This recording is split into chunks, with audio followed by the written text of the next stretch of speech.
I wasn't allowed to touch anything in the house. My life was a struggle from as early as I can remember. I was actually dealing drugs at the age of 14. I can remember when the panic attack started. I mean, at this point, I'm over 19 stone in weight, just crying.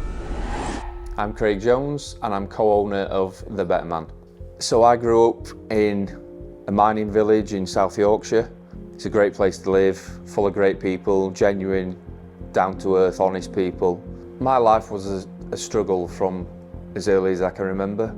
I'm an only child, so when I was growing up it was just me, my mum and my dad.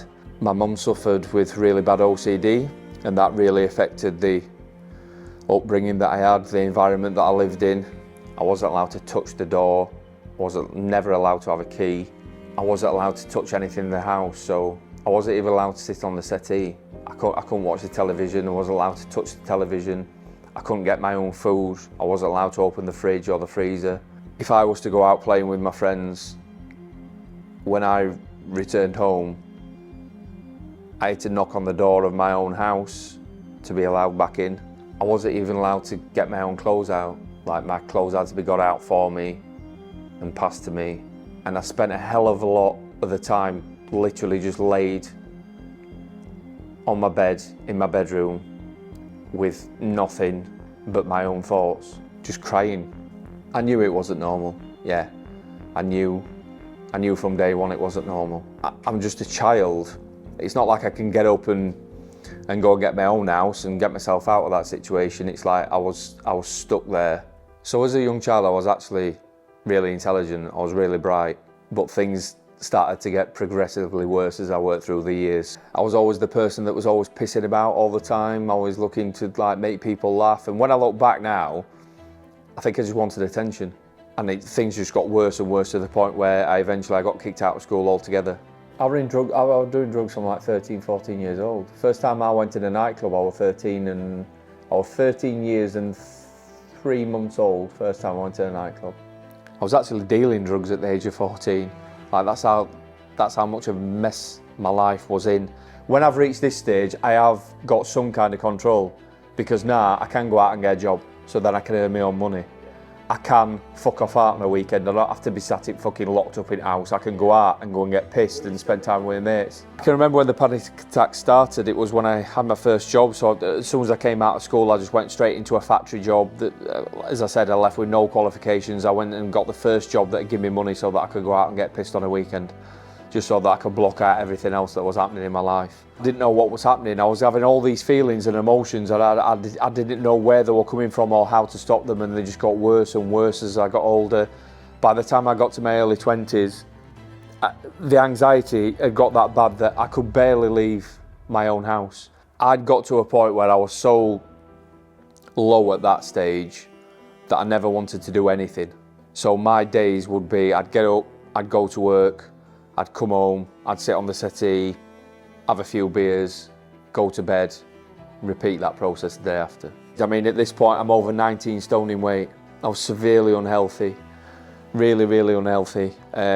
No fitness regime whatsoever, appalling nutrition, just constantly pumping shit into my body, whether that's shit food, cigarettes. I'd smoked from the age of 13. I drank from the age of 13 and was drinking daily at this point. When I've reached like 35, I had a little boy, Jake. When he was 1, 2 years old, he didn't get it. He didn't understand. So if I'm sat there on a Wednesday night, slouched on the settee with a can of Stella in my hand, he's too young to know what that means.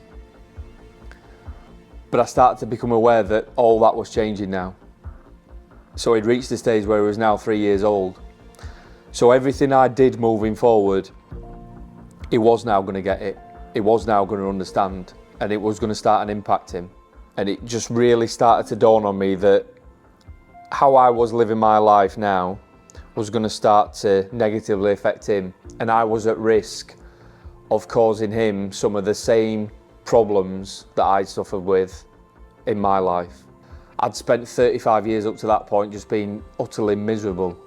If I was going to continue living like that, or looking like that, or being that dad that I hated, the dad that I was embarrassed to be at that point, if that was going to continue, That was a choice now. As I said, I'm not that helpless kid anymore. It's on me if I continue down that path. It doesn't matter what I say. What I do is what matters. So that was the first starting point for me, and that should be the first starting point for anybody that's looking to make positive change in their life. Forget what you're saying you want, what you're going to do about it. That has to be the starting point for anybody. And the results of where I was at that point in my life were the results of the actions that I was taking. I looked for people that could help me. I hired a PT to help me get in shape. I'd really started to take a keen interest in self-development at this point, and round about that period that I'm talking about in 2018, that's when I took the decision to work with my first coach. My life has totally turned on its head in respect of I spent so many years hating my life and trying to run away from certain things, whereas I sit here today, I'm the fittest and healthiest that I've ever been at 41. I've got numerous businesses that I own. I'm lucky enough to be in a relationship with Janine, someone that I absolutely love to bits. We've got 3 kids together. If that person that I was previously can go on to have all that, then it's possible for anybody. And I genuinely, and I really, really do mean this, I genuinely want to help as many men as possible. I'm not the only person that has those struggles that 35-year-old version of me had. And I know I'm not. I know there's countless men out there that are struggling to figure their own shit out, or that are convincing themselves for whatever reason that they can't have the life that they truly want to have. I like to think I look a lot better today than what I did back in 2018, but there's a reason for that. And that's another big driving force behind what it is that I do inside the Better Man. I want to encourage more people to live the life and make the most of it. All these things that you're thinking that you'd love to do now, go and fucking do them. Go and do them while you've got a chance. If I'd have known what I know now, I'd have got into self-development much sooner than what I did. I certainly wouldn't have left it until I was 35. The Better Man can help improve the quality of any man's life. I met my partner after joining the Better Man. We've been to some unbelievable places over the last few years and made so many memories together, and none of them would have been possible. Commitment isn't determined by your words, it's determined by your actions. There'll never be a best time or best age to join the Better Man. The best time to join the Better Man is once you've reached a stage where you're truly committed to creating the life that you want for you and for your family. I have seen some amazing results over the last 6 or 7 years throughout my own self-development journey. I've lost nearly 40 kilos in weight. I'm sat here today, I own numerous businesses.